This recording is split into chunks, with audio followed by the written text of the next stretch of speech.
Hello, my name is Michael Thomas, and I'm a board member with the Central Illinois Customer Service Association. I'm Brad White with Peerless Cleaning and Restoration Services. And I'm Chris Himbrow with Peerless as well.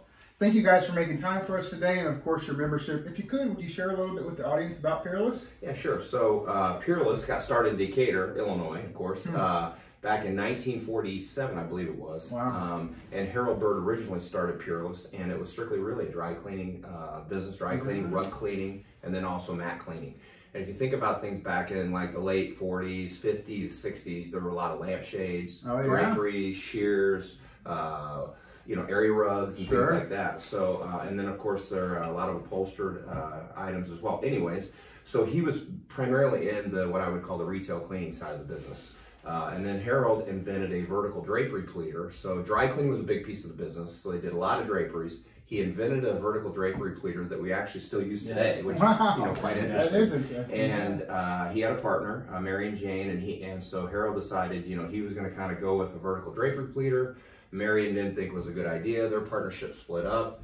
And so Harold stayed and created a company called Peerless. And of course, back then, they still did the dry cleaning and rug cleaning, but not really focused on that. He was focused on selling the vertical drapery pleater. That went on until 1978 when the White family, my mom and dad, bought the business. And back then, I think they had maybe 3 or 4 or 5 people, and they were 2 of those 4 people. Wow. And so, and then in 1981, they had a fire in the dry cleaning plant. And so an adjuster came over, and my sister and I would have been like 12-ish, I think, and she would have been 11 or 10. And the adjuster handed him a check, and so we cleaned the entire building. My dad said this isn't that big of a deal. He got into the fire restoration business and started calling on insurance agents in Decatur and so on and so forth. And with that came water damage. And so then over the years, we added different service lines. I came back into the business. I worked, of course, all the way through grade school, high school, and even in college, when I'd be home for break. But he got into when I came back, he got into the indoor air quality was a big deal in the early 90s. And so we got into the commercial and residential air duct cleaning business. Wow. And then, so we started that business. So at that point, I think we had about 6 or 7 business lines. We had the dry cleaning still, of course. Yeah. And dry cleaning was still very strong back then in the late 90s. But then over, the next really 25 to 30 years, if you think about, we say we've lost the first floor on homes. Everything's hardwood now, laminate, pergo, it's just, there's not near as much wall-to-wall carpet. So very few draperies, very few draperies. So a lot of those business lines from the dry cleaning side started to really reduce and kind of taper off. And so then we got into the air duct cleaning, and then mold remediation came on strong. And the trauma scene, we're in the trauma scene as well. And during that time, Decatur started to, well, a lot of businesses were just downsizing, and they were moving out of Decatur, so we had to expand our geographic reach. So we started doing business in Lincoln, and Effingham, and Mattoon. And then I think it was 2000 and what, Chris? 3 when the tornadoes hit here? 2006. Yeah, 2006. Yes. Okay, yeah. So there was not enough capacity for restoration companies here in Springfield, and we did very little business over here. And some of the adjusters reached out and said, hey, can you guys come over and help us out? And so we did, and we really enjoyed working this market. It was only a 35 or 40-minute drive from Decatur. So we planted roots. We bought a building over on Ogden Avenue where the ID sign people are. So we had that building first. And then we grew out of that, and then we purchased our location on South Grand Avenue. And so really, our business has really grown a lot in Springfield. I'm blown away. So, very organic beginnings, family owned. By happenstance, really got into the fire restoration by a disaster, if you will. So what a neat story. And so we've been doing business in Springfield really since then. And now we've expanded our reach to St. Louis. We do commercial ventilation cleaning for Boeing. And now we'll even, with the hurricane, we're looking at going down there and working at Hurricane, Ian. There's just a tremendous amount of damage down there. And we will support other large national independent companies. So, so you'll work alongside them in their relief efforts. Exactly. So now I think we have close to 50 employees. And lots of different service lines, and it seems like when one service line is really slow, then the other one kind of is busy and picks things up. So I love how you've been able to evolve, and like you said, not just rely on one service line. That had you stayed there, you wouldn't be here. Exactly. So good for you guys. Fantastic. And and during the COVID pandemic, I mean, our dry cleaning business and revenues were, gosh, what, down 50%? Oh, gosh, 60%? yeah. Everybody's at home, right? Oh, You need your shirts and stuff. No weddings, no events. So, wow, fantastic. So that's kind of well, what a great story, and thank you for sharing that with us, Brad. You know, if you could share with the audience how you learned about Silsa, what made you decide to become a member? Okay, so somebody introduced me to Amy Beadle. Yeah. And I'm sure everybody knows Amy Beadle. Yeah, I mean, super, passionate. Absolutely. And, at that time she was working with Shields, and she told me about this organization. And I like to think that our organization is really focused on customer service. Sure. That's really who we are. Mm-hmm. We love to serve others. And when she told me what the organization was about, I said, sign me up. We're in, and you've been there. You guys are active with the events and at our different functions. You guys are always there and support us. So the last speaker we had, Aaron Davis. Yeah, he was awesome. Phenomenal. And both of Chris and I being ex-athletes, and particularly him at a high level. He played in Miami, and Aaron was in Nebraska. We got 40 of those books, handed them out to our people. Wow. Our people loved the book. I mean, great, awesome, really good. Awesome. So, and it just really reaffirms, because many of the philosophies and the things that his father wrote in that book, we really, I guess, it are your core values and principles and things that you guys apply. No, it's awesome. So it's been a great group to be a part of. Well, like I said, we're happy to have you. Glad you guys are active and enjoy it, and we enjoy you just as much. So, what would you say, or how would you say Peerless as an organization delivers customer service?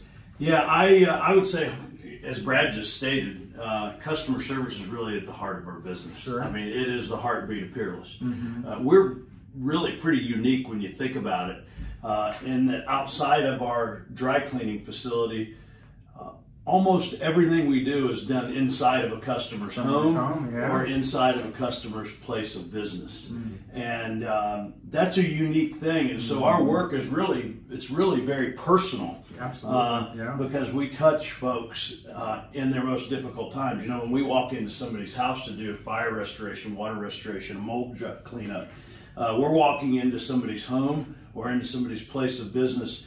And that individual or those individuals are typically under a lot of stress, anxiety, frustration, because their largest asset, their largest investment has been damaged and it needs to be restored. And so, I mean, customer service is key for us. Mm-hmm. In fact, it's one of our core values. We call it world-class service, not just customer service. World-class. Well, like you said, it has to be. It has to be. Because we have to walk in the door, assure a customer that we understand the problem that they have, that we are experts at fixing it, and then we have to deliver on that promise. So our customer service is at the heart of everything we do. Yeah, it's not just a transaction. Hey, here's your thing. Thanks for the money.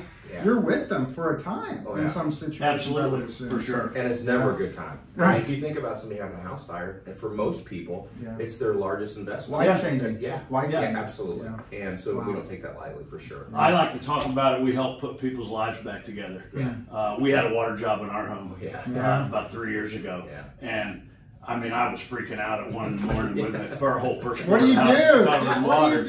And so, of course, I knew what to do. Call Peerless. That's what we did. Good for you. And they took care of us. They were there at 1 a.m. Wow. Fantastic. Yeah. As an organization, what would you say is your greatest strength in that customer service? Yeah, I think it begins with our people and our core values. You mentioned our values earlier. Brad has built Peerless on 2 things: on our core values, one of which is world-class service, and on a team of people who genuinely love to serve other people. On a team of people, who have it's like hardwired in them. The people who thrive the most as a part of Peerless are people who show up and they really want to serve people. That's what drives who they are. It's part of their DNA. And those are the people who thrive there. And one of the ways that I think we keep growing that strength is we talk about world-class service literally every single day with our people. And every day we get messages, some kind of communication from a satisfied customer who says, hey, this technician did a fantastic job and I want you to know it. Or this team of restorers did a fantastic job and we want you to know it. And as soon as we get those, we send that recognition of that individual or that team of people out to everybody in the company. Wow. And pat those folks on the back. We talk about praising people in public for the excellence that they deliver. And we do that. And the cool thing about it is I've always believed that when you praise people for doing things with excellence, when you praise people for going the extra mile and you do it publicly, it honors that individual or that team of individuals, but it also inspires others. Oh my goodness! To go the extra mile. Yeah. We all want to be recognized, and you know, it's gratifying knowing that you set out to do a good job and you did it, and then your customer recognizes it and appreciates it. Right. So fantastic. Yeah. And you know, you think about the work that we do is not fun. At all. Sure. I mean, oftentimes our guys and women are in attics that are 120 degrees, right? Gosh, removing insulation from attics. We do trauma scene cleanups, unfortunately. Somebody has to do it. We don't love doing it, but we provide the service, and our people have that, what I call servant type leadership attitude, where, or raw sewage backups. If you can imagine, if you've ever seen a raw sewage backup, I mean, it's a terrible work environment, but you know, they have that mindset of taking care of and making something better, like Chris said. I mean, the people that we're serving, making their lives better at the end of the day, right? Absolutely. And the job they do is nasty. Yeah. I mean, I forget what that show is on TV, that nasty job. Oh yeah, Dirty Jobs. Yeah, Dirty Jobs. Jobs. I mean, there are days when we would be really good. Featured. So with the challenges they're facing, like you said, if they don't have that servant mindset, that servant mindset, that servant heart, as bad as the work can be, they're really not going to be happy if they're not a servant at heart. For sure. Absolutely. Absolutely. Yeah. Well, we all know it's challenging with this current environment we're facing. How are you guys attracting talent? How are you keeping them motivated and engaged? Well, it's challenging. It's challenging. But the people who are wired to serve are the people that when we find them, they stay. They stick, and they become a part of the family. And it really is a family. As far as keeping folks motivated and engaged, Brad probably won't say this, so I'll say it for him. He's one of the most generous business owners that I know. He treats our people great, and I don't mean just compensation-wise. I mean, I hear on a regular basis from folks at Peerless, new folks who've been there for a few years, folks who've been there for years and years, who say, man, this is the best job I've ever had. Wow. And then I hear people who, I've heard the term a lot lately, who say, man, I love it here. I am going to be a Peerless lifer. Wow. I'm going to be here. What a great compliment. And that's the kind of organization and the kind of culture that he and his teams develop. And that's very kind. But those people attract others. Yeah, absolutely. It's contagious. If you look at our staff, there's almost a direct line or dotted line from somebody that is already currently there that has that servant type of attitude. Yeah. That's bringing on somebody. Good people know good people. Yeah. Oftentimes we'll ask folks who are really service oriented and really deliver world-class service, who do you know who's just like you? And those are the people who come our way. Yeah. Why wouldn't you? Yeah. Right. Fantastic. Well, you know, thank you guys for your time, your membership. If you could share with the audience where they can find you, your physical address, phone number, social sites. Okay. Well, we're at 128 South Grand Avenue West. So Troxel Insurance is right next door to us on the corner of Spring Street and South Grand right there. And www.peerlessrestoration.com. Phone number 217-787-0725. And then on our website, well, we actually have an app, right?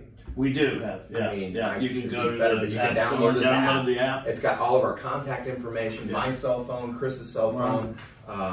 And you know, we want to be, if somebody has a fire or water, they don't need to call a 1-800 number. We want them to call us directly. Yeah. You know, absolutely. And they never, those things never happen during 8 to 5 during the work week. They're never scheduled. No. Disaster. It's 24/7. In fact, they rarely happen between 8 and 5. Yeah. Wow. So definitely go to our website and we're all right there. Pictures of us, who we are, what we do, and how to get a hold of us. Fantastic. Well, thank you guys again for your time and your membership. Thanks for having us. Thank you very much. That's it.